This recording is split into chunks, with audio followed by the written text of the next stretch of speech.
La religion n'améliore pas votre jugement moral. La religion compromet votre jugement moral. La religion fait obstacle. La religion est une couche supplémentaire. C'est une obstruction. Supposons que je m'introduise chez quelqu'un. Cette famille chrétienne aimante, la mère, le père, les enfants et les animaux de compagnie. Ils fréquentent l'église, prient et font des dons caritatifs. Ce sont des personnes vraiment exceptionnelles. Et je les ai attachés. Et je les ai torturés. Et j'ai noyé le chat dans la baignoire et j'ai tiré sur le chien, puis j'ai mis le feu à la maison et tué toutes ces personnes. Et ensuite la police m'a demandé « Dan, pourquoi as-tu fait ça ?» Et je répondrai « non ». Le diable m'a poussé à le faire. Levez la main si vous pensez que je suis un monstre moral. Presque toutes les mains se sont levées. Non. Oui, monstre moral, comment a-t-il pu agir ainsi? Sans raison, le diable l'y a poussé. La deuxième histoire était celle-ci. J'ai sorti ma Bible et j'ai ouvert la Bible au livre de Job. Souvenez-vous comment Dieu a éprouvé Job. Il a provoqué un vent qui a renversé le bâtiment. Le mur s'est effondré sur ses enfants et a tué ses enfants, tué son bétail et ses animaux, puis Dieu a torturé Job avec des furoncles et des choses horribles qui lui sont arrivées. Si vous voulez une solution miracle d'ailleurs, qui détruit totalement le christianisme dans la Bible, vous la trouverez dans un seul verset biblique. C'est le livre de Job. Chapitre 2, verset 3. Permettez-moi de vous le lire. Le Seigneur dit à Satan, « As-tu considéré mon serviteur Job? Il n'y a personne comme lui sur la terre, un homme intègre et droit. Qui craint Dieu? Il se détourne du mal et pourtant, il garde fermement sa perfection. Il garde fermement son intégrité. » Dieu a dit cela à Satan, puis il a ajouté, bien que tu m'as poussé contre lui pour le détruire sans raison. Alors Dieu, pourquoi as-tu fait cela à Job? Aucune raison. Le diable m'a poussé à le faire. Alors j'ai demandé à ce public, levez la main si vous pensez que le Dieu de la Bible est un monstre moral. Devinez ce qui s'est passé? Moins de la moitié des mains se sont levées dans ce public. N'est-ce pas la preuve que la religion compromet notre jugement moral? Nous sommes loyaux envers le Maître, nous sommes loyaux envers le Seigneur, nous ne voulons pas menacer, nous ne voulons rien dire de mal sur le Père. Nous nous soumettons, nous devenons ces humbles serviteurs du Seigneur et nous le laissons régler toutes ces choses. Quel respect auriez-vous pour un médecin qui court partout en coupant les gens avec un couteau juste pour leur vendre un pansement? Eh bien, c'est ce que fait le christianisme. Le christianisme se trompe complètement. Il vous dit que vous êtes mauvais, horrible, que vous n'êtes tout simplement pas une bonne personne. Bien sûr, il y a une tendance violente dans notre espèce, mais il y a aussi une tendance altruiste, instinctive et naturellement évoluée. Nous sommes naturellement bons. Lorsque quelqu'un commet un acte horrible, que dites-vous? C'était un acte inhumain. Nous croyons que l'être humain est fondamentalement bon.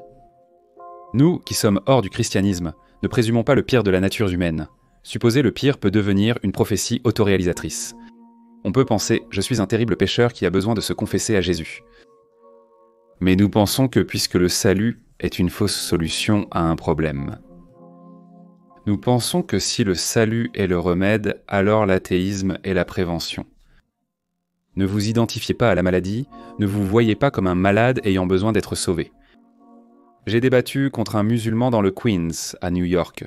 Et après, j'ai dit à Ali, je lui ai dit « Vous, les musulmans, vous êtes tellement gentils et bons. » Ils m'ont offert des cadeaux, à manger, et c'était une merveilleuse expérience de rencontrer cette communauté musulmane. J'ai dit à Ali qu'ils étaient vraiment des gens formidables. Et il m'a dit « Eh bien, Allah m'ordonne d'être gentil avec toi. » Et je me disais « Oh, je ne l'ai pas dit, mais je pensais « Oh, tu veux dire que tu te retiens. » Dieu me demande d'être gentil avec vous, mais je n'en ai pas vraiment envie. Dois-je l'être malgré tout? Le système religieux abrahamique est totalement dans l'erreur concernant la nature humaine. Nous, les athées et les agnostiques, ne voyons rien de mal en nous. Bien sûr, notre compréhension est limitée et c'est ce qui motive la science, mais nous pensons que si vous êtes motivé à être une bonne personne par la promesse du paradis, cela montre à quel point vous pensez peu aux autres, vraiment. Ou si vous êtes motivé à être une bonne personne par la menace de l'enfer, cela montre à quel point vous pensez peu à vous-même. Nous, les humanistes, pensons que les êtres humains devraient être bons pour le simple plaisir d'être bons. Ensuite, il y a le fait gênant que nos religions permettent et soutiennent certaines des pratiques les plus barbares que nous ayons jamais infligées les uns aux autres et, par conséquent, le créateur de l'univers a échoué à répondre aux questions morales les plus simples, dans ce cas, l'esclavage. Je veux dire, l'esclavage, Jefferson Davis, le président de la Confédération, avait raison de dire que l'esclavage est soutenu dans la Bible. Il n'y a aucun doute là-dessus. Il n'y a aucune lecture honnête de la Bible qui puisse dire que c'est la condamnation la plus éloquente de l'esclavage jamais écrite. Un paragraphe ne suffirait pas pour exprimer ce qui ne va pas avec l'esclavage, et on ne le trouve pas dans la Bible. Dieu s'attend clairement à ce que nous gardions des esclaves. Cela devrait, selon moi, clore le débat sur le fait que nous devrions tirer notre morale de la religion. Même les fondamentalistes doivent éditer les livres. Vous atteignez la règle d'or et réalisez sa grande sagesse. C'est pourquoi je lis la Bible. Mais ensuite, vous tombez sur des passages dans le Deutéronome stipulant que si une femme n'est pas vierge lors de sa nuit de noces, elle doit être lapidée à mort devant la maison de son père. Pas tous les chrétiens fondamentalistes et juifs orthodoxes, et il y a probablement quelques exceptions, mais en gros, chaque personne sensée a trouvé un moyen d'ignorer cela. Alors, qu'est-ce que ça veut dire? Que cela prouve que le garant de la sagesse trouvée dans les Écritures ne se trouve pas dans les Écritures. C'est en nous. Cela fait partie d'une conversation plus large sur ce que signifie mener une vie bonne. Nous avons une conversation humaine qui a évolué au fil de milliers d'années d'histoire enregistrées.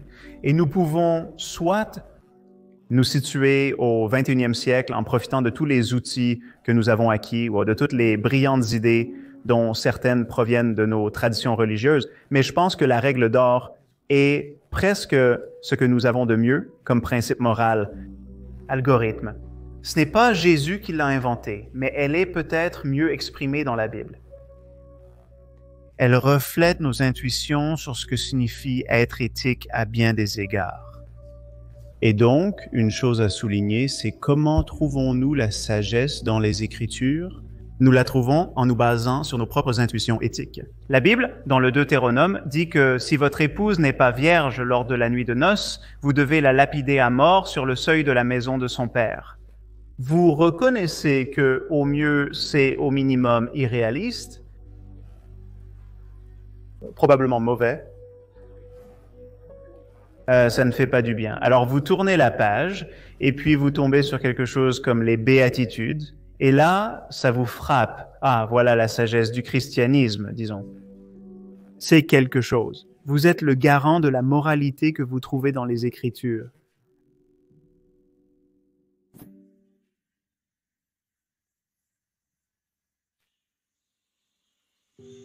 Après une crise climatique, il est très facile d'imaginer maintenant quelque chose comme une explosion volcanique titanesque en Indonésie qui a obscurci le soleil, qui a complètement changé le climat contre nous. On pense que l'espèce est descendue à environ 5000 individus. En fait, autrement dit, avant qu'ils ne décident de migrer vers le nord, de trouver un endroit plus frais, d'abandonner la savane pour laquelle nos corps sont conçus, nous avons failli disparaître. Il ne nous manquait que 5000 pertes pour suivre le chemin que 98,9% de toutes les espèces jamais présentes sur cette terre ont déjà suivi vers l'extinction. Je le répète. En fait, 99% de toutes les espèces ayant jamais existé sur Terre ont déjà disparu et nous avons failli en faire partie malgré un quelconque dessein, un père, un Dieu bienveillant, un superviseur concepteur. Il n'y a aucun recours à une autorité dictatoriale dans tout cela. Nous avons beaucoup de chance d'être ici. Dans ce cas, le hasard nous a été favorable. Francis Collins, le génome chrétien. Le scientifique Francis Collins pense que nous sommes ici depuis peut-être 100 000 ans. Richard Dawkins pense peut-être 250 000. Je vais prendre 100 000. 198 000 ans. Pendant 98 000 de ces années, si vous êtes chrétien, vous devez croire que le paradis a regardé les bras croisés. La plupart des gens sont morts de crises climatiques en Afrique ou ont simplement regardé leurs enfants mourir dès leur naissance ou les ont vus peut-être lutter pendant quelques années, l'espérance de vie étant peut-être de 25 ans, les gens mourant à cause de leurs dents, de maladies, de carences révoltantes, de misère, de lutte, de famine, de guerre de territoire pour des femmes, de guerre de territoire pour des terres, de terreur face à tout événement semblant surnaturel, un tremblement de terre, une comète. Tout était un cauchemar, un mystère, aucune théorie microbienne des maladies, la peur, la terreur pendant 98 000 ans. Le paradis regarde cela sans se soucier et puis dit, il y a 2000 ans, il est temps d'intervenir. Pourquoi ne donnerions-nous pas un fils à Dieu et le tuer cruellement dans une région analphabète du Moyen-Orient? Cela devrait résoudre. C'est ce que vous devez croire pour être chrétien. Eh bien, je vous invite à le croire, mais je ne peux pas vous envier, la pure pénibilité. Le mépris incroyable pour l'épreuve, la fantastique indifférence à tout ce que l'humanité a réellement réussi à découvrir sur elle-même, sur son cosmos et sur son espèce, qu'il vous faut pour maintenir ce petit culte en vie.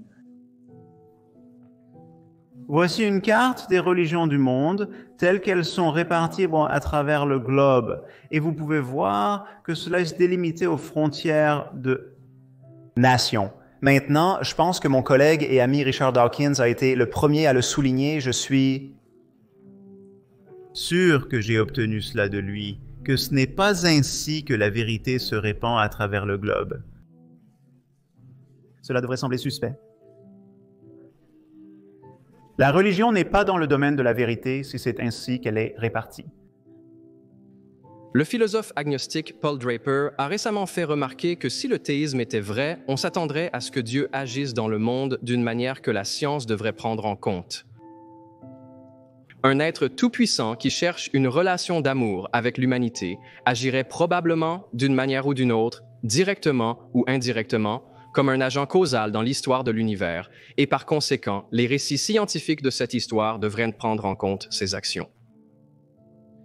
Si le théisme était vrai, ce serait extrêmement surprenant que la science puisse ignorer Dieu et expliquer autant de choses, et pourtant c'est le cas. Donc, le succès de la science naturaliste, je pense, favorise l'athéisme plutôt que le théisme. Dans tout argument, dans tout débat, la charge de la preuve repose sur les épaules de la personne qui fait l'affirmation, pas sur les épaules de la personne qui doute ou qui est sceptique à propos de cette affirmation. Si je devais dire « J'ai inventé une machine à mouvement perpétuel, Jerry. Je l'ai vraiment fait. Elle fonctionne, c'est génial, même si Jerry est sceptique. Puis-je simplement croiser les bras et dire « Non, prouve que je ne l'ai pas fait, prouve-le. » Est-ce que c'est comme ça qu'on fait un débat ? Jerry et moi sommes d'accord qu'il existe un monde naturel, mais il fait une affirmation supplémentaire. C'est donc à lui d'apporter la preuve. Si je disais que les lutins existent, la plupart d'entre vous en douteraient. Vous doutez probablement de l'existence des lutins, mais il y a des preuves. Avez-vous déjà mangé une boîte de Lucky Charms ? Il existe des preuves, les gens peuvent les dessiner et les décrire. Donc, mais ceux d'entre nous qui doutent des lutins, est-ce à nous de prouver qu'ils n'existent pas ? Ne pouvons-nous pas, en tant que sceptiques, simplement dire « Je n'y croirai pas tant que vous n'aurez pas apporté vos preuves ». Les athées ne prétendent pas que Dieu a été réfuté, même s'il est possible de réfuter Dieu de certaines manières. Les athées affirment que l'existence de Dieu n'a pas été démontrée. L'athéisme n'est pas une croyance. L'athéisme n'est pas une affirmation. L'athéisme n'est pas une philosophie morale. L'athéisme n'est pas un système. L'athéisme est simplement l'absence de théisme. D'accord. Une cause première n'est qu'un concept philosophique. En fait, cela prête à confusion, car en utilisant le mot « première », on suppose qu'il y en a eu une au départ. Donc, si vous posez cette question, vous posez une question biaisée. Vous posez presque une question théologique ou une question métaphysique. Quelles sont les questions que les scientifiques posent ? Est-ce que notre Big Bang actuel de l'univers, observable actuel, est-ce qu'il a été causé ou non ? Ou y avait-il quelque chose avant cela ? Beaucoup, voire la plupart des cosmologistes, aujourd'hui, avancent l'hypothèse du multivers. Ce n'est pas que le multivers ait causé quoi que ce soit, mais que le multivers permet que les chiffres soient suffisamment grands pour que la probabilité d'univers favorables à la vie soit assez élevée pour permettre à des observateurs comme nous d'exister. Alors posons la question de cette façon. Jerry a une hypothèse ici.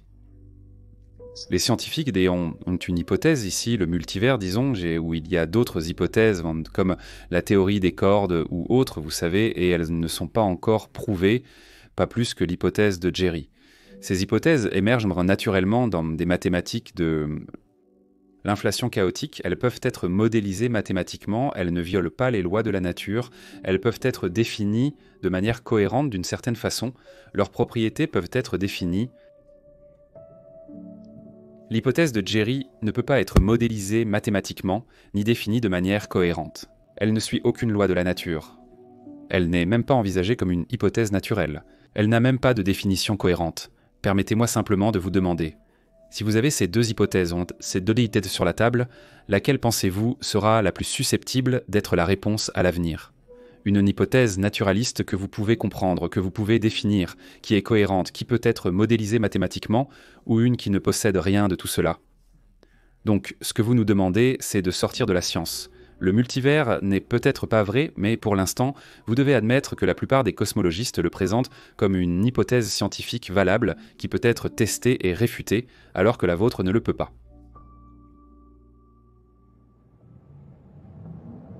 Est-il possible pour vous de croire qu'il existe une sorte de Dieu qui n'est pas omniscient, tout aimant, tout puissant, mais plutôt une sorte de première cause ? C'est une possibilité. Tout est envisageable et nous devons attribuer une probabilité à cela. Vous savez, il y a toutes ces possibilités. Il est possible qu'il y ait des lutins. Nous ne pouvons pas exclure cela. Mais je pense que lorsque nous portons un jugement sur la véracité d'une affirmation, aucun de ces autres dieux ne semble avoir autant de preuves, ou même aucune preuve non plus. Et vous faites peut-être référence à Thomas Jefferson et Thomas Paine, les déistes d'avant Darwin qui pensaient qu'il existait une sorte de force à l'origine de tout cela. C'est possible. Nous et les athées n'écartons pas cette éventualité en disant qu'il n'y a aucune possibilité. Il existe probablement une infinité de définitions de Dieu. Allons-nous passer notre vie à toutes les examiner ?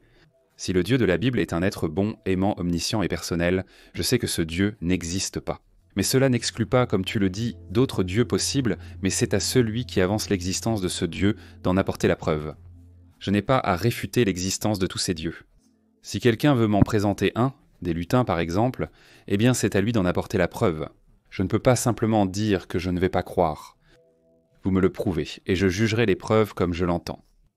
Pendant de nombreuses années, pendant de nombreux siècles en fait, il semblait parfaitement évident que cela ne pouvait absolument pas être un accident alimentaire, car il suffisait de regarder les êtres vivants, la sorte de diversité magnifique que nous voyons dans ce musée, et tout semble conçu. Il était donc clairement absurde de suggérer que cela était dû à une sorte d'accident improbable. Darwin est arrivé et a montré que ce n'est en réalité pas un accident, mais que ce n'est pas non plus conçu. Il y a une troisième voie qui, dans le cas de la biologie, est l'évolution par sélection naturelle, qui produit une imitation très proche de quelque chose qui est conçu.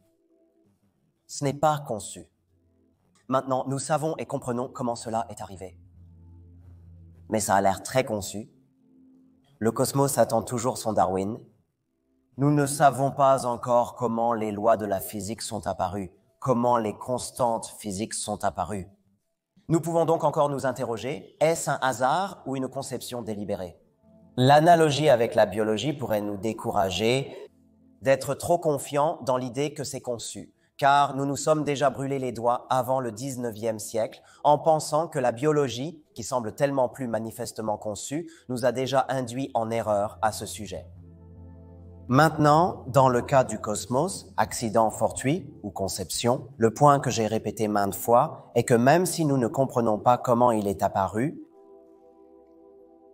il n'est pas utile de postuler un créateur, car le créateur est précisément le genre de chose qui nécessite une explication, et bien qu'il soit déjà assez difficile d'expliquer comment une origine très simple de l'univers a vu le jour, comment la matière et l'énergie, comment une ou deux constantes physiques sont apparues, bien qu'il soit déjà difficile de concevoir comment la simplicité est apparue, Il est infiniment plus difficile d'imaginer comment quelque chose d'aussi complexe qu'un Dieu pourrait apparaître, déjà difficile d'imaginer comment un Dieu déiste pourrait exister, et encore plus difficile d'imaginer comment le Dieu chrétien, qui se soucie réellement de choses comme le péché et qui se fait naître d'une vierge, pourrait exister. Jean a mentionné dans la réponse à la question précédente l'idée que les constantes physiques sont finement réglées. Et il est tout à fait vrai que de nombreux scientifiques, de nombreux physiciens soutiennent que les constantes physiques, la demi-douzaine de chiffres environ que les physiciens doivent simplement supposer afin de déduire le reste de leur compréhension, doivent simplement être supposés. Il n'y a pas d'explication rationnelle à l'existence de ces chiffres. Et les physiciens ont calculé que si l'un de ces chiffres était un peu différent, l'univers tel que nous le connaissons n'existerait pas. Nous ne serions pas là. L'univers aurait pu s'éteindre dès la première octoseconde, ou d'autres choses auraient pu mal tourner. Il est tentant, encore une fois, d'adopter l'idée facile d'un concepteur et de dire que ce concepteur a ajusté les paramètres de l'univers au moment du Big Bang et les a réglés parfaitement, a mis la constante gravitationnelle au bon niveau, la force forte au bon niveau, la force faible au bon niveau, et ainsi de suite. Mais il me semble tout à fait évident que c'est un type d'explication futile parce que, comme le dit la citation, qui a conçu le concepteur ? Vous n'avez absolument rien expliqué parce qu'au lieu de simplement dire « bon, les paramètres étaient de toute façon réglés sur les bonnes valeurs », vous dites « il y avait un Dieu qui savait comment régler les paramètres sur les bonnes valeurs ». Et si vous allez avancer cela, alors, d'une certaine manière, vous avez abandonné la partie. Certains physiciens résolvent ce problème non pas en invoquant Dieu, bien sûr, mais en invoquant le principe anthropique, en disant « eh bien, nous sommes là, nous existons, nous devons être dans le genre d'univers dans lequel qui est capable de donner naissance à notre existence. » Cela en soi, je pense, est insatisfaisant. Et comme John Lennox le dit à juste titre, certains physiciens résolvent cela par l'idée du multivers, l'idée que notre univers est l'un des nombreux univers existants. Il y a une sorte de mousse bouillonnante, une écume d'univers, et la bulle dans laquelle nous sommes n'est qu'un des milliards d'univers. Et chacun de ces univers a des constantes fondamentales différentes.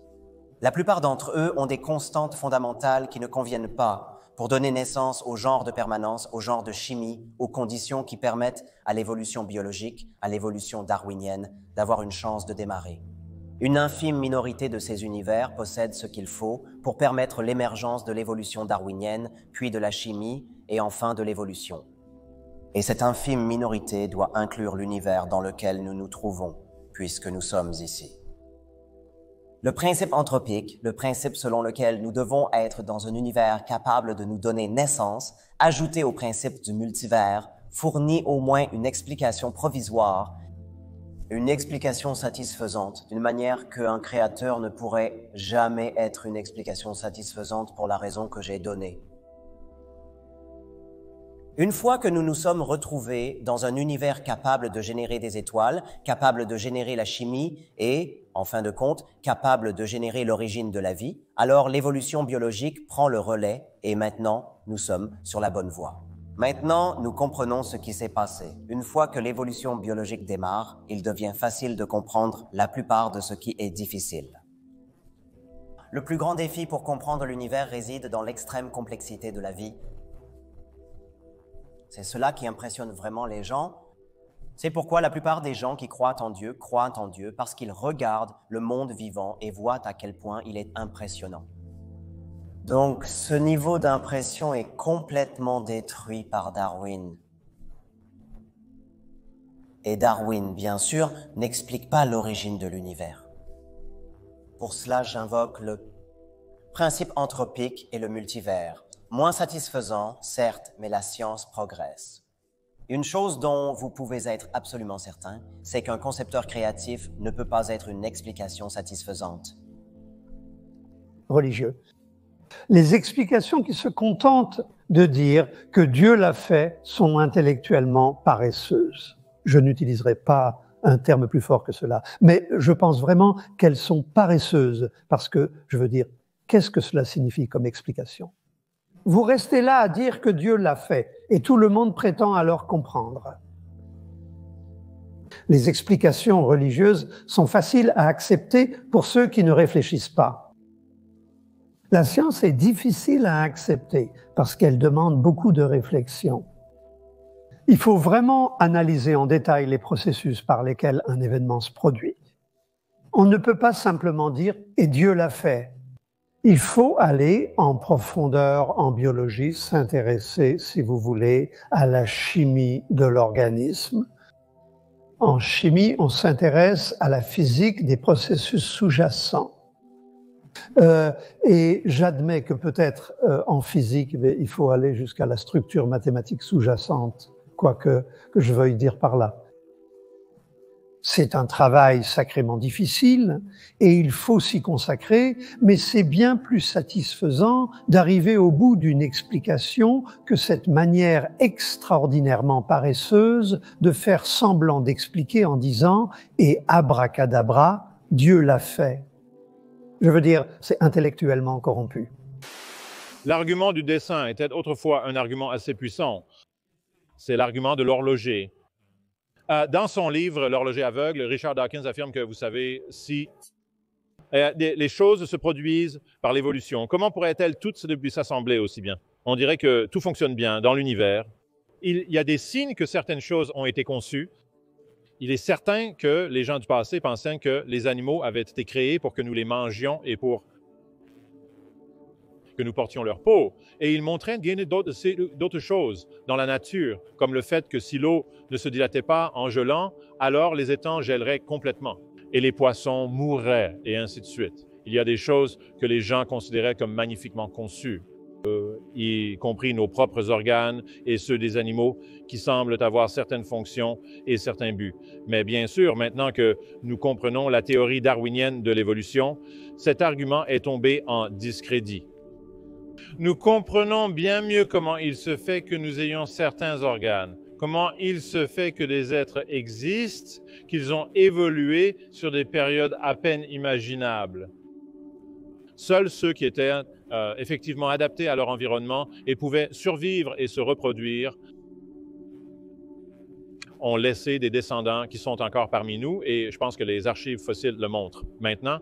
Et plus récemment, notre compréhension de la génétique montre notre propre lien biologique avec des organismes très simples, y compris les bactéries avec lesquelles nous partageons certains gènes, puis progressivement, nous partageons plus de gènes avec des êtres qui nous ressemblent davantage, jusqu'à arriver aux grands singes, les chimpanzés, avec lesquels nous partageons environ 98% de nos gènes. Donc, je pense que l'évolution est l'une des théories scientifiques les plus solidement établies, avec une énorme quantité de preuves à l'appui.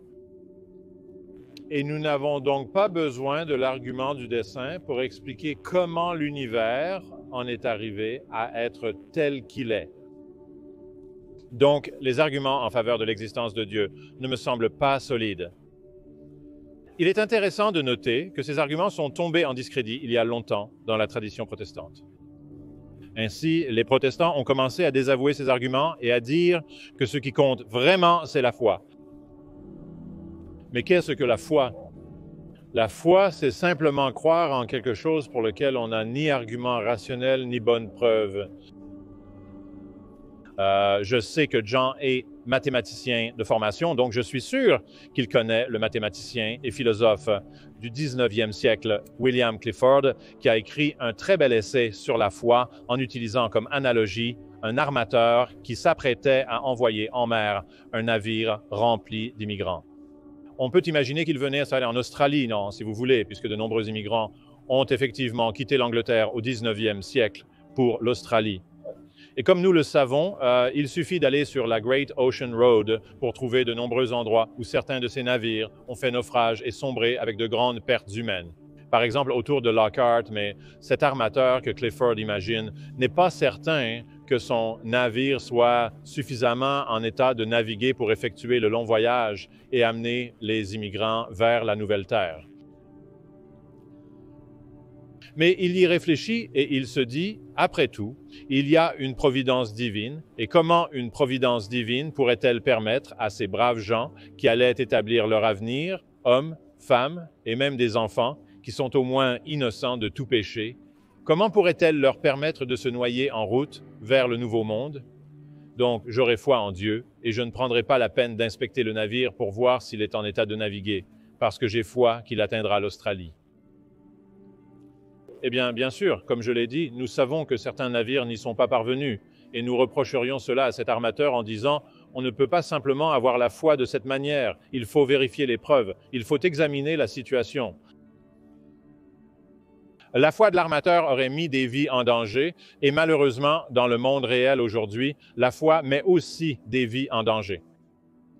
En fait, le refus de l'Église catholique romaine de tolérer l'utilisation de préservatifs, même dans les régions d'Afrique subsaharienne où le risque de contracter le virus de l'immunodéficience humaine, syndrome d'immunodéficience acquise, est extrêmement élevé, n'a sans doute pas seulement mis des vies en danger, mais a peut-être coûté la vie à des millions d'innocents. Nous payons un lourd tribut à la foi religieuse de certains dirigeants religieux. Je ne comprends pas pourquoi il serait plus simple de dire que le monde a été créé par un être divin qui a existé de toute éternité que de dire que l'univers a existé de toute éternité. Affirmer que l'univers a toujours existé est une explication plus simple, à mon avis. Maintenant, votre argument était que l'univers n'a en fait pas existé de toute éternité, que la science dit qu'il y a eu un Big Bang et que cela soutient d'une certaine manière le récit créationniste de l'univers. Tout ce que je dis, c'est que la science ne dit pas cela. La science dit seulement que l'univers observable a commencé il y a 13, quelque chose milliards d'années et avec une sorte de bang, et il s'est étendu depuis. C'est tout ce qu'il dit et c'est tout ce qu'il peut dire.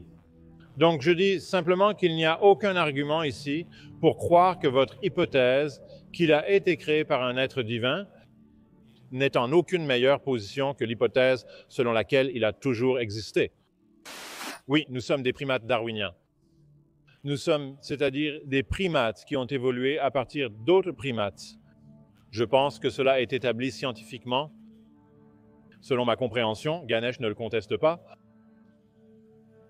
Devons-nous croire qu'il existe une étincelle transcendante qui va à l'encontre de l'explication évolutionniste pour expliquer pourquoi nous avons une morale, pourquoi nous agissons comme nous le faisons et pourquoi parfois des personnes héroïques sautent à l'eau pour sauver des inconnus en train de se noyer, même si aussi, très souvent, ils ne le font pas. Je ne crois pas qu'une telle explication soit nécessaire. Je pense que nous pouvons expliquer l'existence de la compassion, de la préoccupation pour les autres par la façon dont nous avons évolué en tant que mammifères, en tant qu'êtres qui ont dû s'occuper de leurs propres enfants, en tant qu'êtres ayant vécu dans de petites communautés où nous sommes souvent apparentés à d'autres membres de la communauté et où nous voulons les sauver et les soutenir, ce qui aide aussi à la survie de nos gènes. Et bien sûr, en tant qu'êtres sociaux qui vivent dans des communautés où il y a de la réciprocité, comme le font d'ailleurs nos proches parents primates, nous ne sommes pas uniques en cela et nous formons des liens réciproques. Et il y a beaucoup de recherches qui suggèrent que la meilleure stratégie dans ces conditions est, du moins au début, d'aider les étrangers. Et ce n'est que s'il s'avère qu'ils ne vont pas vous aider que vous cessez alors de les aider ou même que vous leur rendez l'appareil pour les mauvaises actions qu'ils vous infligent. La simple éthique connue sous le nom de « œil pour œil » fonctionne assez bien dans la théorie des jeux qui modélise l'évolution. Donc, il est possible d'expliquer pourquoi nous faisons certains des sauvetages que nous faisons de cette manière. Certaines personnes ont peut-être cela à un degré plus fort que d'autres et sont donc plus susceptibles de faire ces sauvetages. Je pense que les preuves, vous savez, si vous vous fiez aux preuves historiques, les preuves sont extrêmement minces. Nous savons qu'il existe de nombreux cas où des gens prétendent avoir vu toutes sortes de choses, prétendent avoir eu toutes sortes de visions que des gens leur sont apparus. Vous savez qu'ils ont été guéris. Et en général, nous sommes sceptiques face à de telles affirmations. À juste titre. D'accord, très bien. Donc, étant donné je veux dire, vous avez dit qu'il y a des documents du 1er siècle, d'accord, mais le 1er siècle est compatible avec, si nous supposons que la tradition veut que Jésus ait été crucifié vers l'an 30, alors nous parlons de personnes qui écrivaient et qui étaient aussi peut-être les petits-enfants ou les arrière-petits-enfants de ceux qui étaient censés en avoir été témoins. Nous savons maintenant que les histoires se déforment et que de nouvelles histoires sont inventées. Jouez au téléphone arabe avec 50 personnes et voyez ce qui ressort à la fin, après avoir chuchoté quelque chose au début. Ce n'est pas vrai, Pierre, vraiment, parce que l'apôtre Paul écrivait au début des années 50. C'est bien plus proche de l'époque que cela. Maintenant, je suis un peu plus âgé que toi, je peux me souvenir des choses très clairement, il y a 20, 30 ans et ainsi de suite. Donc je pense que l'écart... C'est que Paul n'était pas un témoin oculaire, n'est-ce pas? Je veux dire, Paul rapportait ce que d'autres personnes disaient. Oui, mais il a été témoin de quelque chose. Tu disais que beaucoup de gens, de nombreuses personnes doivent croire en la résurrection avant de faire quoi que ce soit d'autre. Paul ne l'était pas. Il était absolument contre Jésus. Et c'est une apparition du Christ ressuscité qui a été le fondement de sa conversion. Il n'était pas croyant avant sa rencontre avec Jésus. D'accord. Donc, c'était l'un de ces types de visions dont je parlais, qu'il a eu une apparition ou quelque chose comme ça. Et c'est ce que je dis. Nous savons que beaucoup de gens ont ce genre d'expérience, parfois à propos de leurs croyances religieuses ou d'extraterrestres qui les enlèvent. Normalement, nous sommes très sceptiques à ce sujet et nous comprenons qu'à l'époque de Paul, les gens n'étaient peut-être pas aussi sceptiques, mais nous pensons qu'ils auraient dû l'être. Tout système de pensée qui repose ne serait-ce qu'en partie sur une menace de violence, ce qu'est l'enfer, une menace de torture éternelle. Tout système de pensée qui contient cette idée qui effraie l'esprit des enfants qui vont se coucher le soir en se demandant s'ils vont aller en enfer est un système moralement corrompu. Vous ne devriez pas être fier de porter cette Bible sous votre bras. Elle est moralement corrompue, et vous valez mieux que cela. Il existe une meilleure voie que celle proposée par la Bible. Elle est sans importance, elle est anachronique, elle est immorale et il existe une morale humaniste fondée, dans une certaine mesure, pas complètement, mais en partie sur les instincts naturels que nous avons développés par la sélection naturelle. Même Thomas Jefferson a dit qu'il pensait que la compassion était un instinct naturel. Les scientifiques en arrivent maintenant à cette conclusion, surtout ces 5 à 10 dernières années.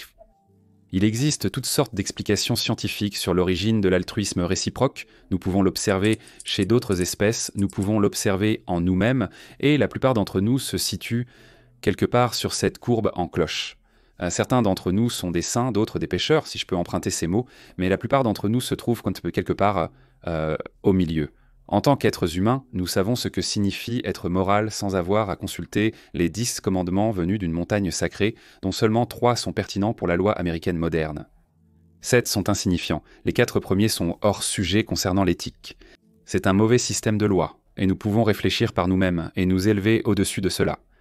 Nous pouvons savoir, non seulement en regardant la Bible, que le Dieu de la Bible n'existe pas, mais nous pouvons aussi savoir que la voie athée est en réalité une manière de penser intellectuellement et moralement supérieure. Je pense que l'une des meilleures façons de devenir athée est de lire réellement la Bible. La plupart des gens ne la lisent pas. Ils font juste défiler comme s'ils acceptaient tôt les conditions et passent à autre chose. Mais l'avez-vous vraiment déjà lu, ce livre ? Sony, tu crois en la dépravation ? Eh bien, moi aussi, ce livre est totalement dépravé. Tu présupposes la vérité d'un spectacle honteux qui devrait t'embarrasser et te dégoûter en tant qu'être humain moral. Il est évident que le dieu mâle alpha de ce livre reflète les peurs, les insécurités, l'ignorance, le territorialisme et l'arrogance des hommes machos qui voulaient préserver leurs biens, y compris leurs esclaves et leurs femmes. Le Dieu qu'ils ont inventé est un mari abusif qui contrôle sa femme, les Israélites, par des menaces, par la violence et par la peur. La Bible dit-elle ou non que les enfants mâles doivent être marqués dans leur chair pour l'alliance? Un mandat pour la mutilation génitale. La prière juive des orthodoxes commence-t-elle ou non? Chaque homme doit commencer ses prières quotidiennes en disant à Dieu « Merci d'abord de ne pas m'avoir fait femme, ensuite de ne pas m'avoir fait païenne. » Et oh, les femmes, si vous vouliez savoir, doivent prier. Merci de m'avoir créé ainsi. Ne voyez-vous pas combien cela est fait par les hommes? À quel point les origines de ce culte sont clairement tribales et humaines, dans le sens le plus bas du terme. Ne pensez-vous pas que vous pouvez voir au-delà de cela et peut-être faire ne serait-ce qu'un peu mieux? Je ne sais pas si c'était l'année idéale pour défendre le christianisme en évoquant le traitement des enfants dans les orphelinats. Certes, il y a des brebis galeuses partout. Des abus sur des enfants dont on a la charge peuvent arriver dans toute institution. C'est une triste réalité que je dois admettre. Après tout, nous sommes membres d'une espèce de primate pas particulièrement évoluée. C'est ce que nous savons de nous. Oubliez le péché originel, le problème du bien, du mal et de la souffrance. Tout ce que vous devez savoir se résume à cela. Nous sommes des primates, cela se voit. Nous ne sommes qu'un demi-chromosome des chimpanzés. Aucun mystère ici. Mais je ne pense pas qu'on puisse séparer cela de la façon terrible dont l'Église a traité les enfants sous sa garde, des enseignements, disons, du pape Benoît, selon lesquels la première communion imposée à un enfant doit avoir lieu le plus tôt possible, que cela repose sur le principe d'annexer et de dominer l'enfant aussi rapidement que possible. En fait, si vous connaissez une religion pour laquelle ce calcul sinistre n'est pas vrai, je serais très intéressé d'en entendre parler. Pourquoi la prière est-elle interdite dans certains lieux publics aux États-Unis? Ils refusent la prière dans les usines, trains et bourses, sans raison apparente, on l'ignore. Pourquoi dans les écoles? Questionnez-vous. Vous êtes à mi-chemin de comprendre pourquoi c'est fabriqué par l'homme et les primates, et c'est probablement tout ce que vous devez savoir à ce sujet. Il n'y a rien de surnaturel là-dedans. Nous sommes laissés seuls avec notre propre responsabilité de penser. Il n'y a pas d'autorité fixe. Il n'existe pas de tribunal céleste et incontestable pour juger ces questions. Notre responsabilité nous incombe et ne peut nous être ôtée. Ne faites confiance à personne qui tente de vous séduire pour que vous renonciez à vos principes, sous quelque prétexte que ce soit. Le genre de cruauté dans l'éducation catholique, le genre d'enfant, ne l'appelons pas maltraitance d'enfant, c'était un viol d'enfant, le genre de viol d'enfant qui a eu lieu systématiquement pendant si longtemps. Imaginons que nous puissions ignorer cela et dire que cela n'a absolument rien à voir avec la structure et la nature de l'Église catholique et la manière tordue, névrosée et hystérique dont ses dirigeants sont choisis. Le célibat, les nonnes, les moines, la prêtrise, ce n'est pas naturel et normal, mesdames et messieurs. En 2009, ça ne l'est vraiment pas. Je suis désolé. Pour moi, être traité de pervers par ces personnes extraordinairement dysfonctionnelles sexuellement, je ne pense pas que l'histoire de l'humanité en ait jamais eu autant.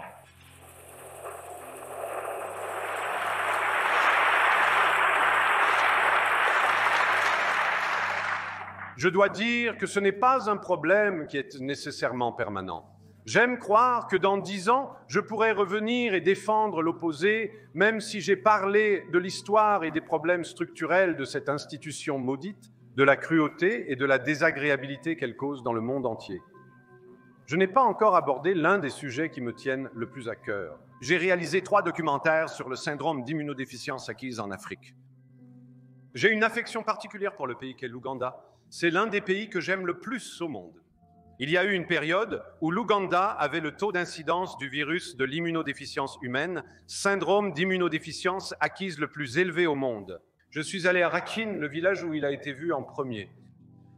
Mais grâce à une initiative incroyable appelée abstinence, fidélité, utilisation correcte des préservatifs, abstinence, fidélité, utilisation correcte des préservatifs, ces 3-là, je ne nie pas que l'abstinence est une très bonne façon de ne pas attraper le syndrome d'immunodéficience acquise. C'est vrai, ça marche. La fidélité aussi, mais les préservatifs aussi, et il ne faut pas le nier. Et ce pape, non content de dire que les préservatifs sont contraires à notre religion, demande d'abord d'envisager l'abstinence, ensuite la fidélité envers son partenaire. Il répand le mensonge selon lequel les préservatifs augmenteraient en réalité l'incidence du syndrome d'immunodéficience acquise. Il fait en sorte que l'aide soit conditionnée au refus des préservatifs. Je suis allé dans un hôpital à Bevindi, à l'ouest de l'Ouganda, où je travaille beaucoup. C'est incroyable la douleur et la souffrance que l'on voit aujourd'hui.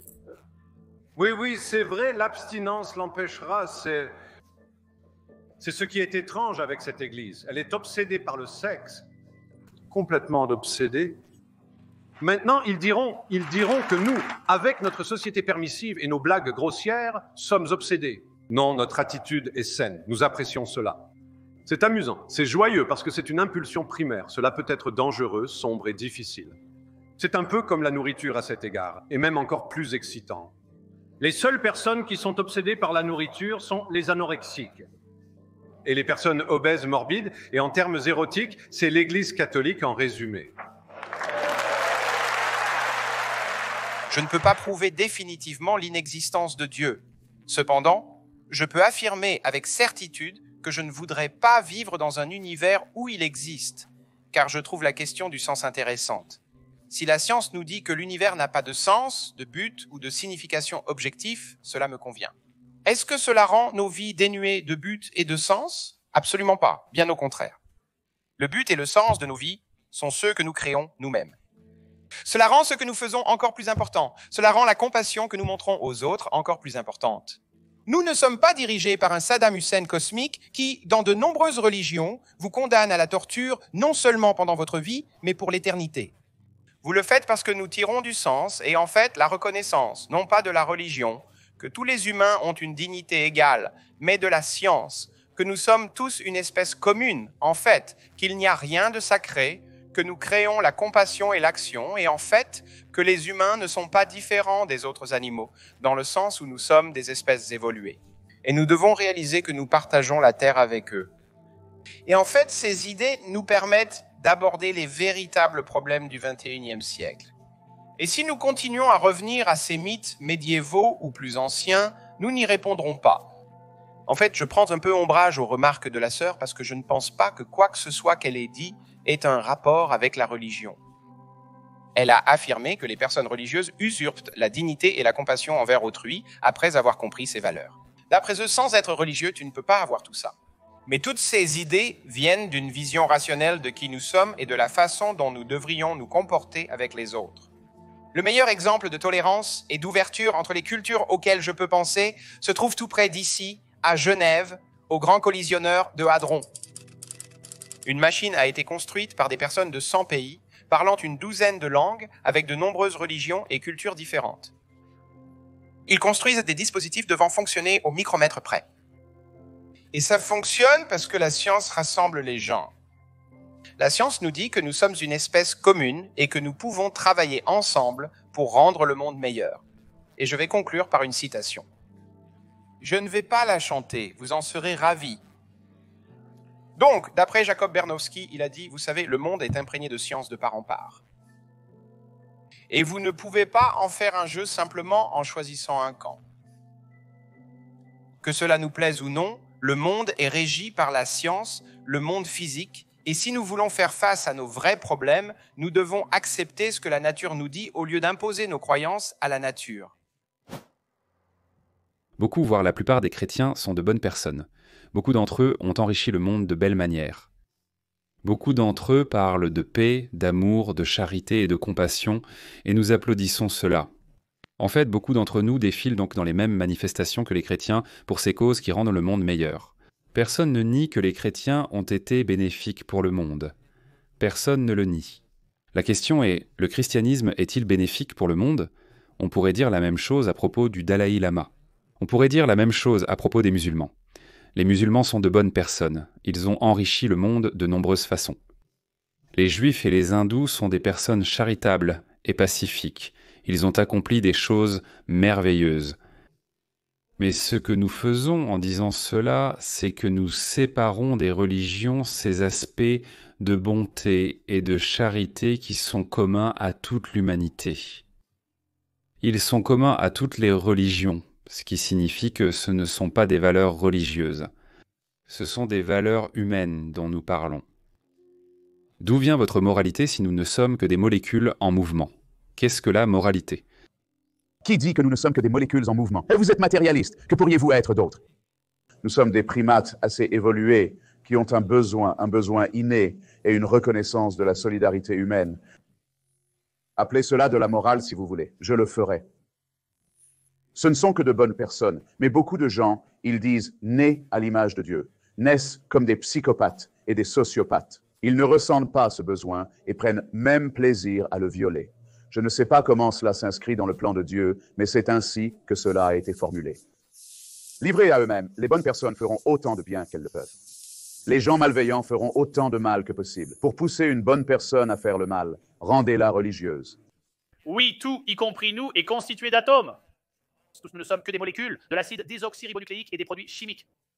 Nous ne sommes qu'un sac de produits chimiques. Vous savez, on pourrait le dire comme ça. C'est un certain niveau d'analyse. Mais nous sommes bien plus que ça. Vous savez, nous sommes capables de toutes ces choses incroyables, y compris de trouver un but et un sens à la vie grâce aux autres.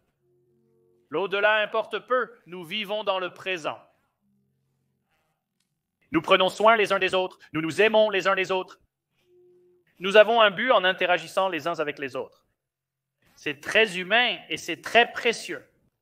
Que ce soit validé ou non par une source extérieure, cela n'a vraiment pas d'importance. Tu devrais simplement être bon pour la bonté elle-même. La science ne peut pas te dire qu'il est mal d'infliger de la douleur à des êtres sensibles. Mais si tu décides pour d'autres raisons qu'infliger de la douleur est mal, la science peut t'aider à déterminer ce qui est susceptible d'être douloureux. Et quels êtres sont susceptibles d'être sensibles. En tant qu'évolutionniste, je pourrais même avancer un argument moral qui pourrait te surprendre. Nous pensons souvent que les espèces intelligentes sont plus aptes à souffrir et méritent une plus grande considération morale. Mais si l'on pose la question darwinienne, à quoi sert la douleur? Cela peut mener à la conclusion opposée. La douleur est un avertissement. Ne recommence pas, tu as causé de la douleur cette fois-ci. La prochaine fois, ça pourrait te tuer. Mais pourquoi faut-il que ce soit si douloureux? Pourquoi ne pas simplement lever un petit drapeau rouge dans le cerveau en disant « ne refais pas ça » C'est une question difficile à laquelle je ne répondrai pas ici, mais voici le paradoxe. Une espèce peu intelligente devrait avoir besoin que la douleur soit plus intense afin de bien faire passer la leçon. Ne refais pas ça. Donc, peut-être que notre morale vis-à-vis des autres espèces est inversée et c'est un argument scientifique qui nous a menés à cette conclusion éthique. Ce qui est intéressant à remarquer, c'est que notre esprit ne nous appartient pas entièrement. D'une certaine manière, parce qu'ils ne nous appartiennent pas vraiment, ils ne sont même pas principalement les nôtres. Et en fait, tout ce à quoi nous pensons, toutes les distinctions que nous faisons et les choses que nous ressentons sont entremêlées avec cette sorte d'espace intersubjectif. La culture, les normes sociales et d'autres facteurs nous influencent. Et nous devons le faire dans la mesure où nous sommes des individus qui pensons par nous-mêmes. Nous devons l'influencer en retour, je veux dire. Nous disons des choses, nous publions des choses, nous faisons des choses qui changent ensuite le contexte dans lequel nous existons. Et je veux dire, mais ma raison d'espérer, c'est que le contexte peut changer de façon assez radicale et assez rapidement. Et la meilleure analogie que je connaisse à ce sujet concerne le racisme. Le racisme dans ce pays a évolué. Il n'a pas complètement disparu et reste un problème avec des gens toujours discriminés, mais il a changé. Mais il y a 100 ans, des éditoriaux étaient publiés régulièrement dans tous les grands journaux et aujourd'hui, ils semblent tout droit sortis d'un pamphlet du Ku Klux Klan. Je veux dire, c'était ouvertement raciste. Des diatribes. Et évidemment, des milliers de personnes ont été lynchées et beaucoup d'entre vous ont vu ces photos de lynchage. Je veux dire, c'était juste, tous les citoyens respectables de la ville étaient là, vous savez, vêtus de leurs plus beaux habits du dimanche. On parle de rédacteurs de journaux, de sénateurs, d'instituteurs et de parents avec leurs enfants, tous là pour prendre une photo souvenir sous le cadavre pendu, lacéré et souvent partiellement brûlé d'un homme noir, suspendu à un arbre ou à un lampadaire. Et cela s'est produit par milliers. Cela a duré des décennies et des gens ramenaient littéralement des morceaux de corps chez eux comme souvenir et les exposaient dans leur commerce. Et c'est juste, ça ne fait pas sens aujourd'hui. Et c'est une mesure de combien notre société a changé et de combien nos attentes envers elle ont évolué. Et je pense que nous devons le reconnaître. Et dans le temps historique, tout cela s'est produit très, très rapidement. Et je pense que l'espoir, c'est que quelque chose de similaire puisse se produire autour de cette variable de fausses certitudes, de démagogie religieuse et de dogmatisme. Cela peut arriver ici et dans le monde musulman. Nous devons trouver un moyen de l'encourager. Et je ne sais tout simplement pas, à part essayer de parler avec bon sens sur tous ces points, comment y parvenir. Mais je pense qu'en principe, cela peut arriver très rapidement, et tout pourrait se produire en une seule fois. Je veux dire, si nous avions simplement un système éducatif qui remettait systématiquement en question les absurdités religieuses dès que l'enfant franchit la porte, cela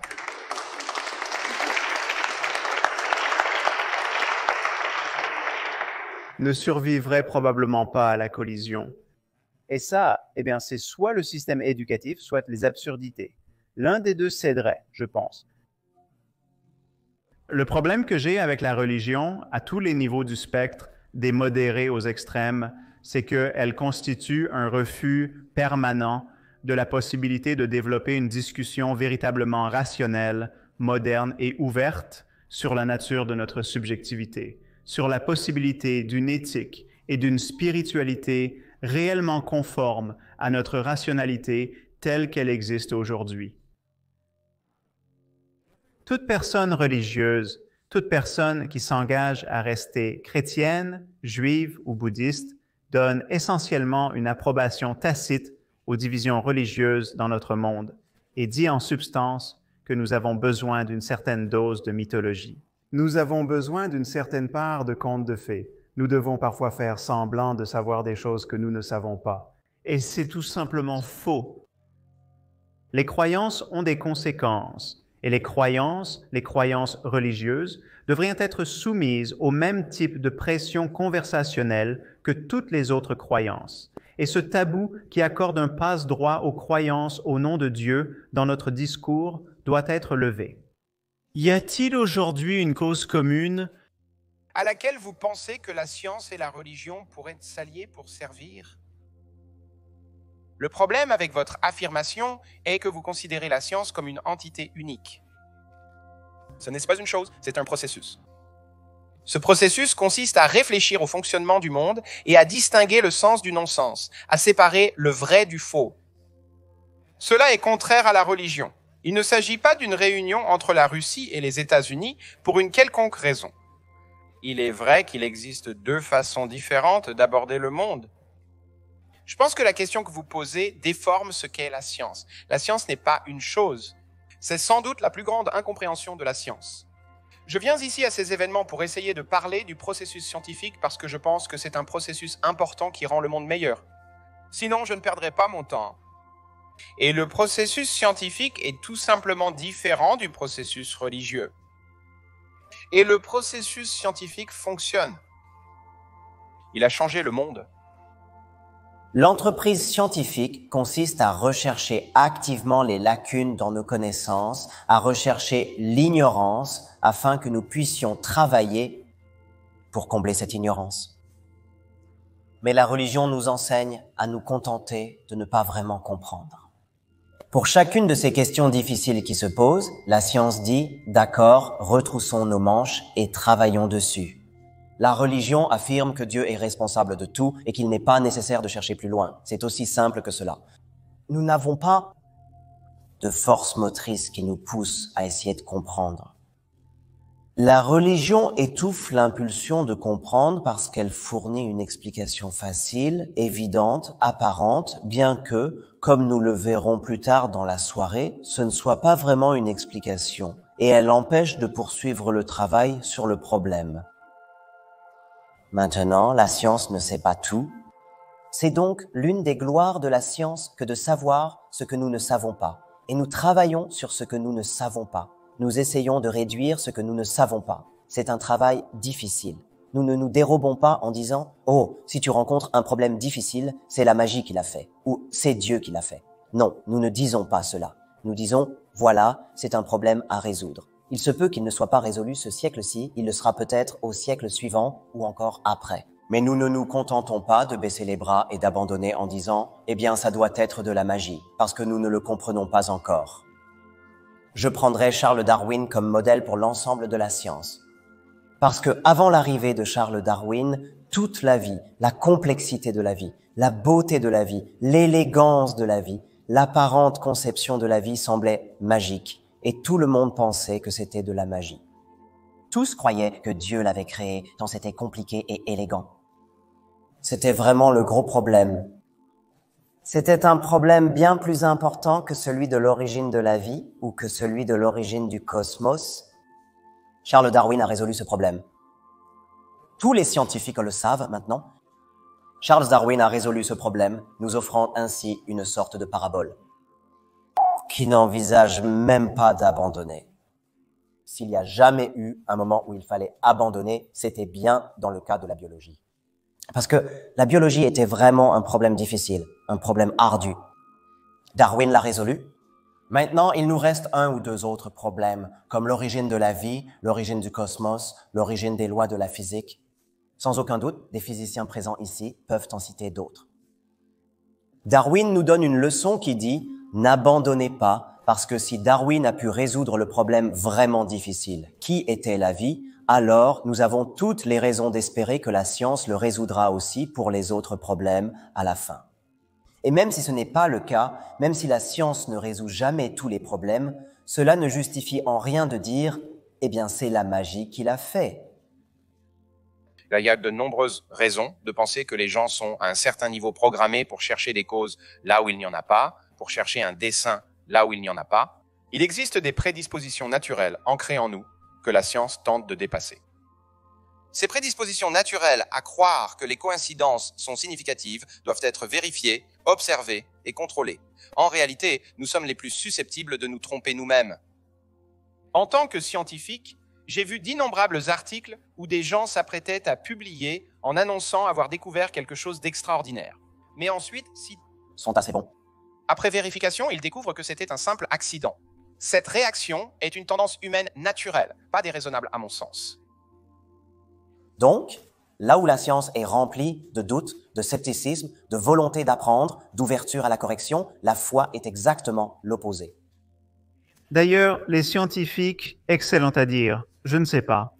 Ils disent non, moi, je ne sais pas tout le temps parce qu'ils ont peur qu'un spécialiste soit dans la pièce, quelqu'un qui en sait tellement plus sur le sujet qu'on leur a demandé que, vous savez, on ne peut presque jamais amener un scientifique à donner son avis sur autre chose que son domaine de spécialisation le plus étroit. Remarquez que la science en paie le prix, car les fondamentalistes sont très doués pour utiliser la franchise de la science contre elle. Je veux dire, chaque fois que les scientifiques disent « je ne sais pas » sur Larry King Live, il y a tout de suite 1000 fondamentalistes qui nous sortent l'argument du Dieu des lacunes, et c'est exactement ce qu'est le dessein intelligent. C'est de la politique et de la religion déguisées en science. Il n'y a pas de faiseur de règles en science. La science se distingue par l'absence d'autorité. Il n'existe pas d'autorité scientifique. Il y a des experts scientifiques, mais le plus humble des étudiants peut, en fait, réfuter n'importe quelle théorie. Il n'y a pas de scientifique en chef. Il peut y avoir un grand rabbin ou un pape, mais il n'y a pas de scientifique en chef auquel demander comment nous comporter ou obtenir des réponses. C'est cet aspect fondamental de la science qui la rend si merveilleuse. Il n'y a pas d'autorité. Bien sûr, les scientifiques, même si beaucoup de gens ne s'en rendent pas compte, sont en réalité des êtres humains, et donc ils ont les mêmes faiblesses que tout le monde. Il y a des scientifiques qui abusent de leur science, tout comme dans d'autres aspects de leur vie, mais l'aspect clé, c'est qu'il n'y a pas de faiseur de règles. La liberté humaine a fini par émerger avec l'essor de la connaissance, et en fait, le questionnement ouvert est la marque de fabrique de la science. La marque de la science est que rien n'est au-dessus de la question, même Dieu. Dès que nous cessons de questionner certaines choses, les rendant sacrées et intouchables, nous nous rabaissons et arrêtons de penser. Je pense que la majeure partie de l'histoire humaine, ainsi que la plupart des mythes et des religions, ont consisté à affiner notre compréhension des choses que nous ne pouvons pas contrôler. Quand nos ancêtres étaient vraiment seuls, sans aucune construction, ni même l'idée de l'agriculture, nous étions des chasseurs-cueilleurs, comme on dit. Les enfants regardèrent leurs mères et leurs pères et demandaient « Qu'est-ce qui fait pousser les feuilles sur les arbres ? C'est quelque chose qui nous échappe. Je sais que si je ramasse une pierre, c'est moi qui la ramasse. Mais quelle est la force qui fait sortir une feuille d'un arbre ? Cela se produit chaque année. Ce feu sortant d'une montagne, cette eau tombant du ciel, sont des choses sur lesquelles nous n'avons aucun contrôle. Il est donc naturel que nos ancêtres leur aient attribué une personnalité comme nous le faisons instinctivement. C'est autant de l'art et de la littérature que de la religion de faire une histoire à partir de ses forces. Et donc, vous nommez un dieu de la montagne qui crache du feu. Vous nommez un dieu des nuages et du tonnerre. Et vous avez un dieu de la nature, de la croissance et de la récolte, et un autre de la décomposition. Et vous en faites des rituels. Puis lentement, vous commencez à les comprendre, et chaque fois que vous en comprenez un, le dieu disparaît. Chaque jour, nous remettons en question nos croyances. C'est ainsi que fonctionne la science. Contrairement à l'opinion commune, les scientifiques cherchent à prouver que leurs collègues ont tort. Remettre en question nos croyances quotidiennement, voilà l'essence de la science. Il n'y a pas d'idéologie scientifique, et en fait, la raison pour laquelle la science a progressé, et pas la théologie, la raison pour laquelle nous avons des caméras vidéo, des lumières, de la médecine, que nous améliorons nos vies, que nous pouvons nourrir plus de gens et vivre plus longtemps et en meilleure santé, c'est parce que la science change. L'essentiel avec la science est qu'il n'y a pas de vérité absolue. Nous obligeons notre façon de voir la réalité à dépendre des preuves de la réalité. Ne pas remettre en question ses croyances empêche l'apprentissage. Tu ne te remets jamais en question. Et donc, j'espère que chaque étudiant qui va un jour à l'université, à un moment de sa vie, ait l'opportunité de voir quelque chose qui est au cœur de son être, quelque chose d'aussi central à sa personne que, s'il le perd, il n'aura plus l'impression d'être humain, être prouvé comme ayant tort. Parce que c'est la libération que la science offre, la prise de conscience que supposer la vérité, supposer la réponse avant de poser les questions, ne mène nulle part. Et c'est pourquoi la science a conduit à un monde moderne où, en fait, nous pouvons progresser. La science, c'est le seul langage commun que nous utilisons où nous sommes vraiment rigoureux sur ce qui constitue une preuve, où il y a un processus d'évaluation par les pairs, où de nombreuses personnes intelligentes essaient de vous prouver que vous avez tort et où vous marquez des points en prouvant que vous avez raison. Ce n'est pas ce que font les religions. Les religions ne sont pas falsifiables de cette manière. La religion n'est vraiment pas simplement l'opium du peuple. Elle sape indéniablement l'intellect et la rationalité et, ce faisant, nuit à la société en son cœur. Si nous voulons comprendre notre situation dans le monde ainsi que ses possibilités plus profondes, nous devons le faire dans l'esprit de la science. Tout ce que nous avons, c'est la conversation humaine pour saisir ces possibilités. Nous pouvons soit avoir une conversation du 1er siècle, comme le dicte le Nouveau Testament, soit une conversation du 7e siècle, comme le dicte le Coran, ou bien une conversation du 21e siècle qui nous laisse ouverts à toute la richesse de l'apprentissage humain. Le monde doit se réveiller de son long cauchemar de croyances religieuses et tout ce que nous, scientifiques, pouvons faire pour affaiblir l'emprise de la religion. Cela devrait être fait et pourrait finalement être notre plus grande contribution à la civilisation.